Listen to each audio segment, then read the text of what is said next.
I will admit, it has been a tough year, not only for Lori, my wife, but for all of us. For 16 years, I worked for Van, Screw, and Nut. We made custom fasteners for manufacturers. When a company creates a product, they can't just go to the local hardware store to buy screws. Everything has to be made to their specifications.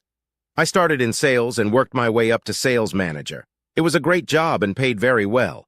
If I met all 4 of my quarterly quotas, which I always did, my year-end bonus would go over $100,000. Of course, with so many manufacturers going overseas, we had to fight to maintain our market share, but I built a good, hard-working sales team, and we always managed to do better than last year.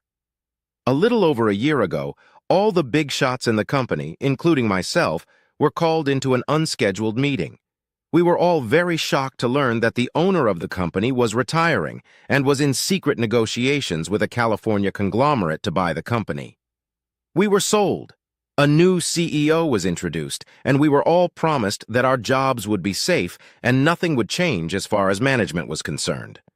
This turned out to be a lie. Within 2 months, heads began to roll. I saw the handwriting on the wall and started looking for a new job, but my time came before I found anything. After patting me on the back and holding a 10-grand severance package in my hand, they walked me right out the door. At first, Lori and I didn't worry too much, but as the months passed, I began to realize how the economy had changed in the years I'd had my warm job. Not only had most of the manufacturing gone overseas, but a number of the domestic firms that remained were buying their fasteners from overseas. I wondered how we stayed so strong, but that was no longer my concern. I needed to find a job. At this time, Lance, our 17-year-old son, was graduating from high school. I had mixed emotions when he announced he was going into the Army right after graduation. With all that was going on in the Middle East, I feared for his safety, and of course we would both miss him terribly. On the other hand, I was glad we didn't have to pay for college because, frankly, we just didn't have the money. About 5 months after I was downsized, it became clear that finding another job for $100,000 wasn't going to be easy, so I started setting my goals a little lower. To fill what I was sure was a temporary financial gap, Lori started looking for something too. In fact, she found a job before I did. She was hired as a low-level secretary for a software company. It didn't pay much, but it was still more than my unemployment check. A month after Lori started working, I took a sales position at Enright Automotive. They did aftermarket car parts. For the first couple months, I got a token paycheck during training. After that, I was assigned a salary plus commissions. It's never going to be a high-paying job. One guy worked for them for 12 years and was the highest-paid salesman there. He only made $60,000 a year. You can imagine the strain on our budget. We were used to all the financial trappings of a wealthy family. We lived in a nice house with a solid mortgage and had 2 Cadillacs, only one of which was paid off. That was mine. It was a 5-year-old CTS.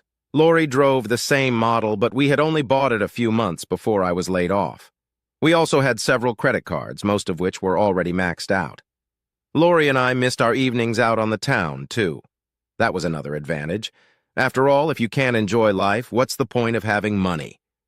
We went out all the time. Dinner with friends, sometimes dancing, sometimes a show, a play, or maybe a concert. It wasn't like a regular date at all. We just kicked up our heels when we felt like it. It usually happened 2 or 3 times a month and sometimes more often. Unfortunately, it was one of the first things to suffer when we had to start to scale down. Lori seemed to have a harder time with it than I did.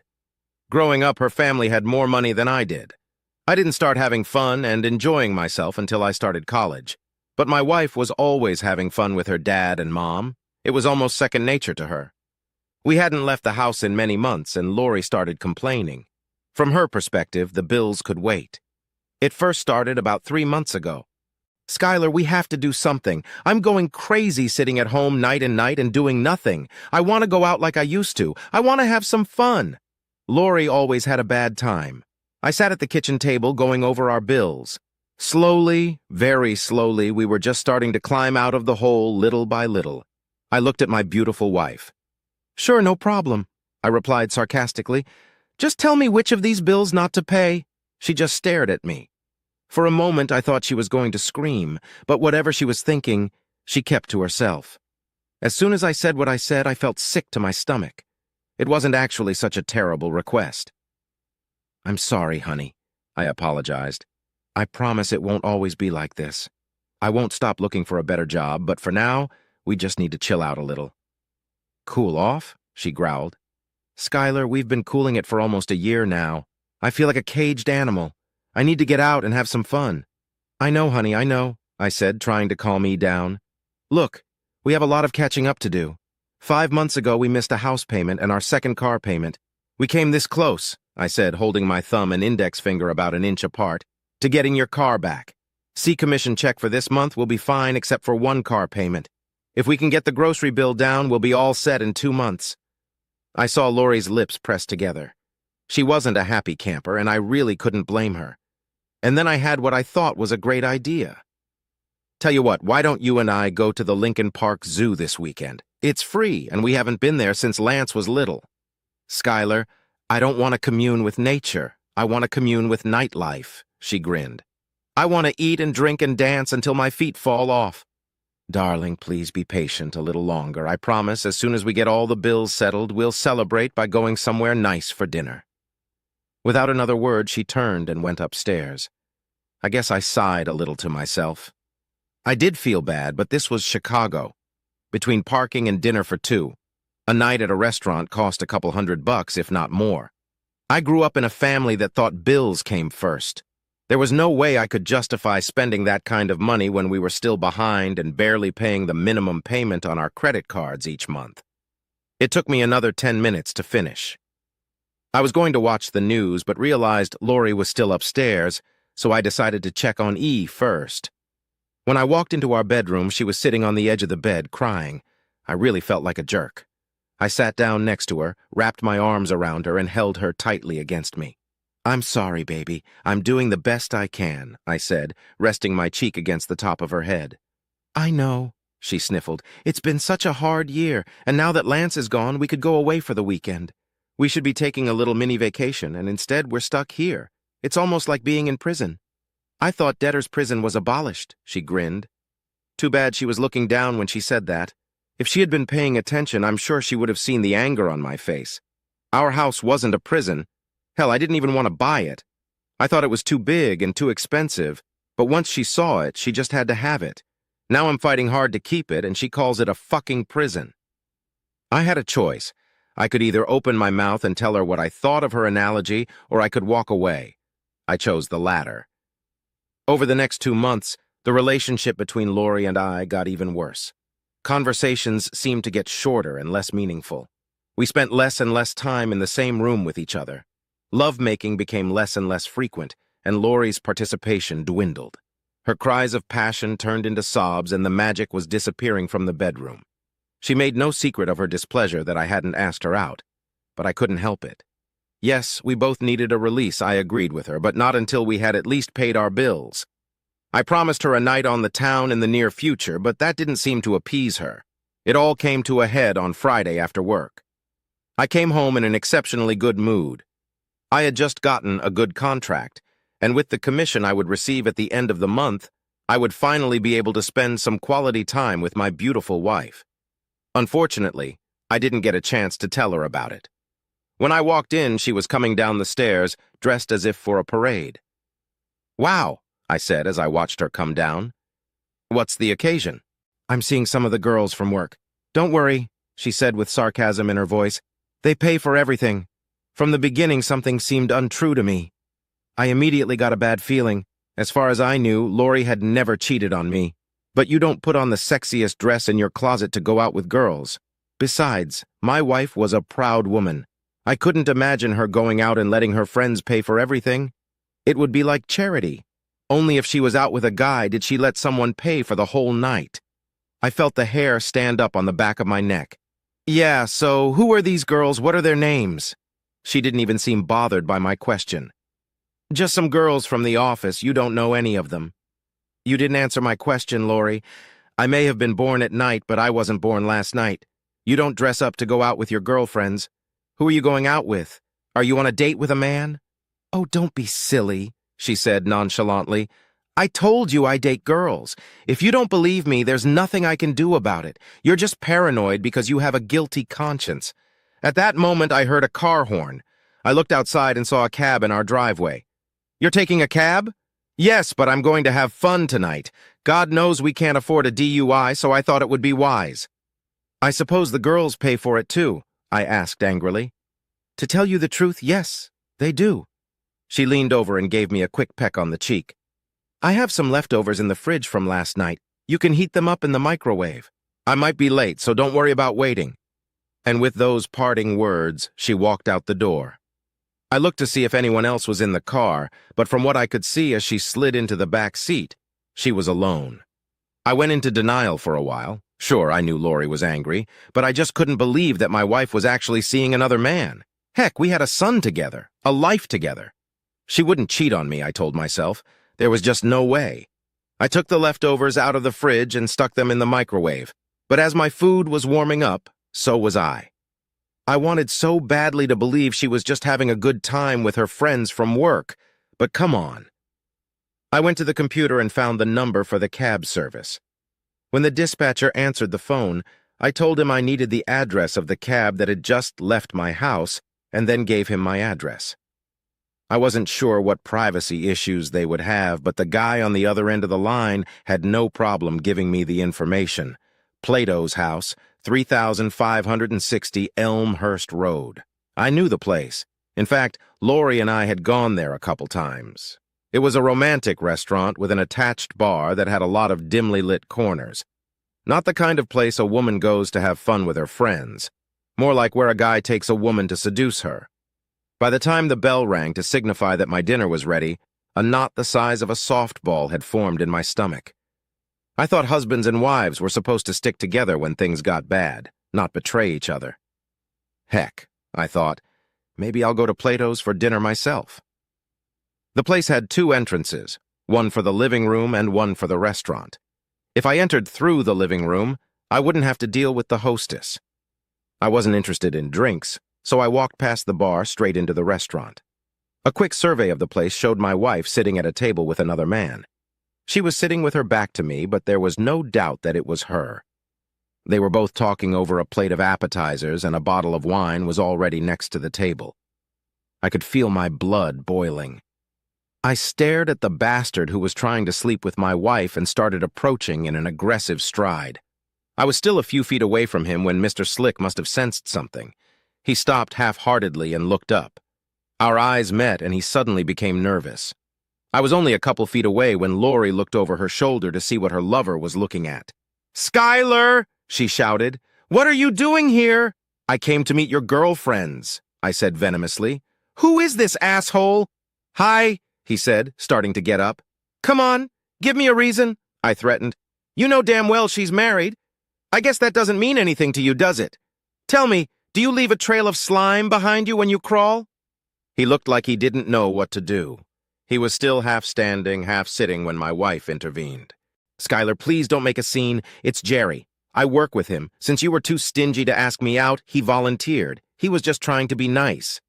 "Grate my ass," I growled. "He's just trying to get under your skirt." I looked at Jerry again. He must have decided he didn't want to question me, because he sat down again. "If you try anything with my wife again, help me. I'll drag you across town on a rope tied to the bumper of my car." "Come on, your evening is over," I said to my wife. She hesitated for only a second, but, like Jerry, decided not to test me any further. "I'm sorry," she said to Mr. Cool as she stood up. I think all eyes in the place were fixed on us as I took her hand and led her out the front door. In the car, neither of us uttered a word. Once we entered the house, however, everything was different. "What the hell was all that about, Lori, you tell me? Did you suddenly decide I wasn't worthy of being your husband anymore?" "No, of course not. I just wanted to get out of the house and have a little fun for a change." "Who's that, Jerry? How long have you guys been dating?" I asked, getting angrier and angrier by the minute. "He's just someone I work with and we haven't met. We've had lunch together a couple times, that's about it." I mentioned that we weren't dating anymore like we used to and told him I missed it. He offered to take me out to dinner and dancing, and I accepted. "Well, shoot me," she stated mockingly. "I don't believe it," I said, almost shocked. I thought our marriage was stronger than this. We're going through hard times and you're ready to leave me? Who said anything about bail? I work every day now, too. I deserve to enjoy myself once in a while. If you won't take me with you, why should I say no to someone who will? Because you're my wife, damn it, I said, raising my voice. That's why. We're supposed to be a goddamn team. She didn't say anything back to that, but I could tell by the look on her face that she was mocking my words. Is this something I also have to look forward to? Being married to someone I can't trust? Do I have to worry about who you're with or what you're doing when you disappear from my sight? Tell me, what were your plans for the end of the night? Were you going to sleep with him? Of course not, she replied sharply. I looked at the woman I'd been married to for almost 20 years, and for the first time I didn't trust her. Not one bit. I don't believe you, I said. You lied to me when you told me you were seeing your girlfriends, and it didn't even bother you much that I didn't believe you then. Why should I believe you now? I admit it's been a tough year, but a wife should stand by her husband. Remember what we said to each other at the altar, richer or poorer, in sickness or in health? At that moment, my thoughts were as clear as a bell. Our marriage is over, I declared. This time her mockery was verbal. Don't be silly, she said dismissively. We're broke, don't forget. You can't afford a lawyer. How are you going to get a divorce? Heck, you can't even afford to move out. I wish I could come back with an intelligent answer, but truth be told, I was too stunned. I guess some people just don't know how to cope. She obviously stopped loving me and stopped respecting me. 19 years later, my marriage fell apart just as quickly. I probably would have broken down and cried, but I was mad as hell. Without another word, I went upstairs and started packing my suitcase. Lori waited a good 10 minutes before coming over to see what I was doing. What's this? She asked sharply.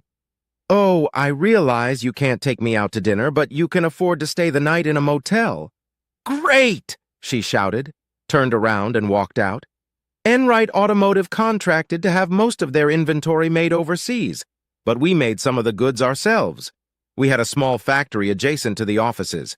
It had a large shower room so the workers could clean up before going home, and there was a couch in the reception area of the office building. A shower and a place to sleep was all I needed for the moment. When I walked down to the lower landing with my suitcase, Lori was in the kitchen. She called out when she heard the door open, but I never stopped to hear what she had to say.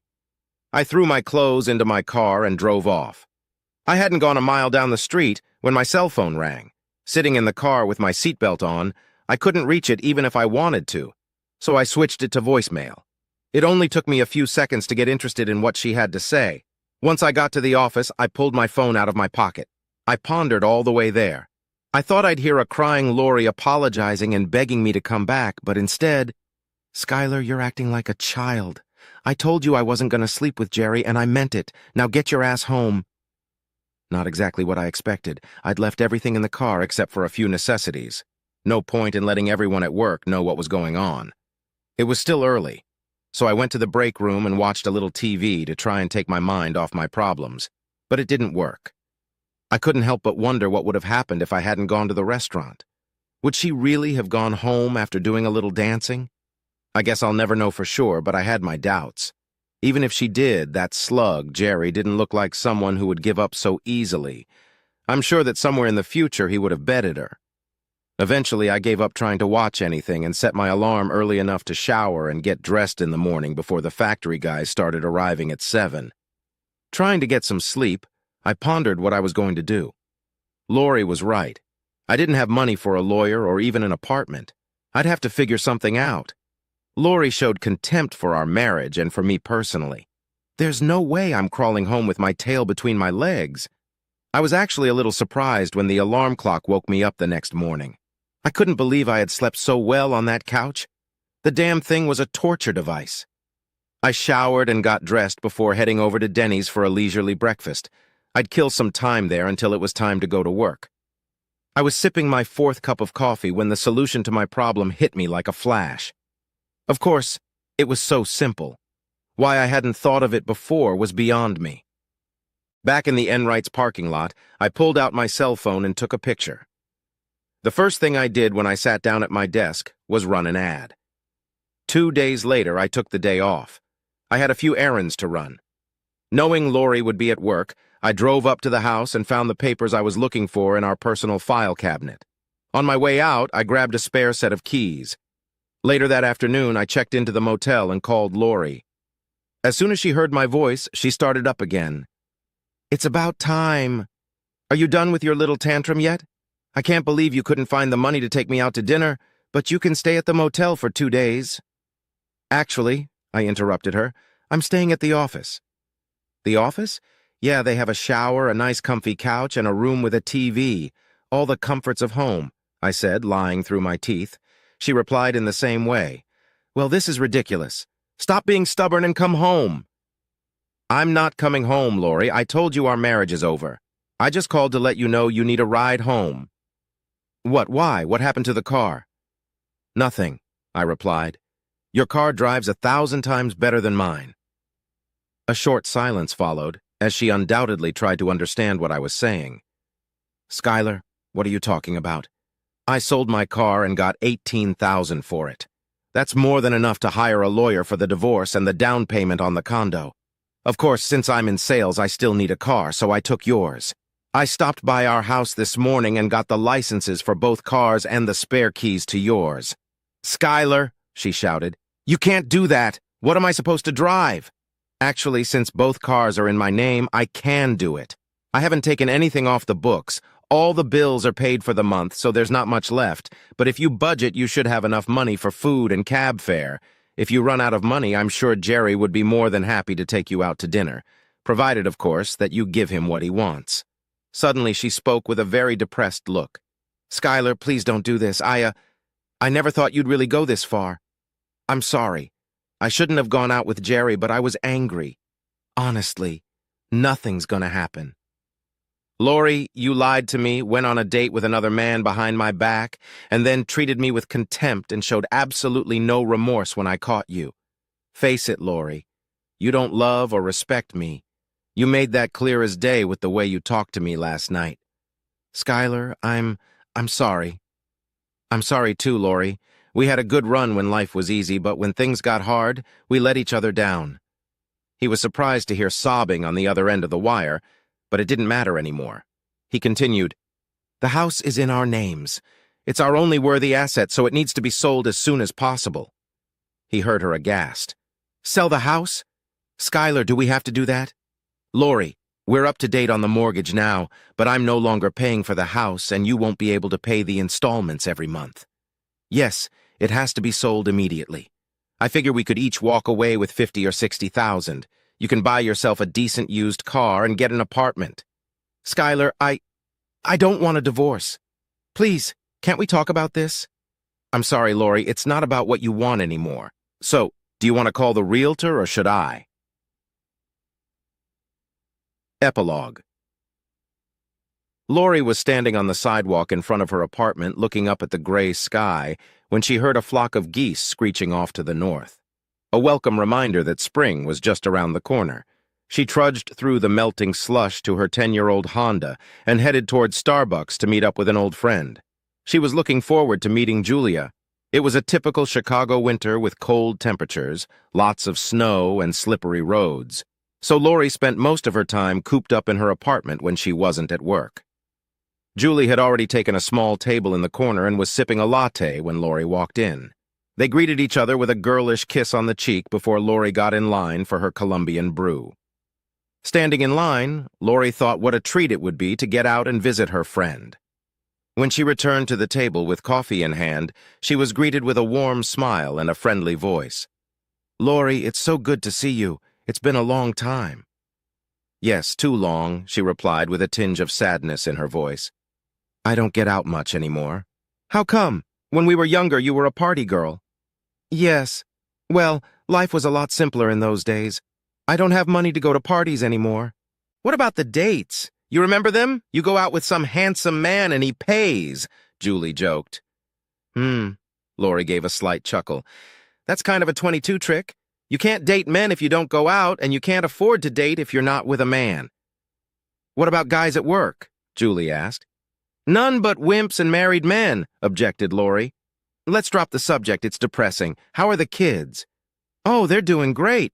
Charlie Jr. just got a promotion at work and Debbie's in her 3rd year of college. They're growing up so fast, aren't they? Sure, Lori replied. Lance has 1 more year left on his contract and he's already talking about re-enlisting. He's loving it. How's hubby? Charlie's doing fine, working as hard as ever. Lori caught the shy look on her friend's face. What? Oh, nothing, Julia replied even more shyly. Come on, spill it. You were going to ask me something. Yeah, well, I was just wondering if you've seen Skylar. Not since we signed the divorce papers. She thought about it for a second. God, that was already 2 years ago. Why do you ask? I was just thinking. Yeah, I'm not sure I should tell you, but it's probably best to hear it from a friend. What? Is he okay? Yeah, he's fine. I ran into him the other day and we talked. He's what, Julie? Come on, spit it out. Okay, he's getting remarried. Even though she knew it was long over, Lori still had a hard time accepting the news. She felt her eyes instantly begin to water. Her voice oozed sadness. It doesn't surprise me, she said quietly. He's a great guy. Her eyes lowered as she admitted, Sometimes I think back on what we had together and wonder how I could have been so stupid. She took a sip of her coffee, then lifted her face and looked at her friend. You know, I really loved him, I really did. It just got so bad with all the bills and everything that I started feeling sorry for myself. At the time, all I could think about was getting away from all our problems and having a little fun. Julia didn't answer anything. She figured it was better to just listen. Skylar was right, about everything. I did lose respect for him. I may have even stopped liking him for a while. Stupid, I know. It's not his fault he got fired. He was doing everything he could to keep us from losing everything, but I couldn't see beyond my own selfish desires. I just needed things to be my way. I remember one time Skylar suggested we go to the zoo for the weekend, but I wanted a night on the town, so I shut him up cold. Heck, he was even right about Jerry. That was the guy he'd caught me with at dinner. Skylar had asked if I planned to sleep with him at the end of the night. I denied it, of course, but between you and me, I had every intention of doing just that. Oh, Lori. Yeah, I know. Believe me, Julie. If I could do it again, I would do it completely differently. Is he still living in that little apartment he got? Oh, no, he left there a long time ago. I guess you haven't heard. Again, Julie hesitated to bring it up. What now? Don't tell me he won the lottery. No, nothing like that, but he got his old job at Vans. That was a while ago, a few months after your divorce was final. I think they started losing clients left and right after they fired Skylar. They finally called and asked him to come back. After some negotiations, he accepted their offer. Heck, now he's making more money than ever. As she finished speaking, Julie saw a tear roll down Lori's cheek. I'm sorry, honey. I shouldn't have said anything. No, she replied, shaking her head. It's no one's fault but mine, she said. I can't tell you how many nights I went to bed thinking about him. I prayed that the last 2 years would just be a horrible nightmare, and I'd wake up the next morning with Skylar lying next to me. But then I'd wake up and face reality again. Lori took a tissue and wiped away her tears. I'm happy for him, honestly. Give him this for me if you see him again. I will, dear, Julia said sympathetically. The girls changed the subject and talked of many other things. When they finally parted, Lori pretended that everything was all right, but as soon as she got into the car and was out of sight, she couldn't bear to cry.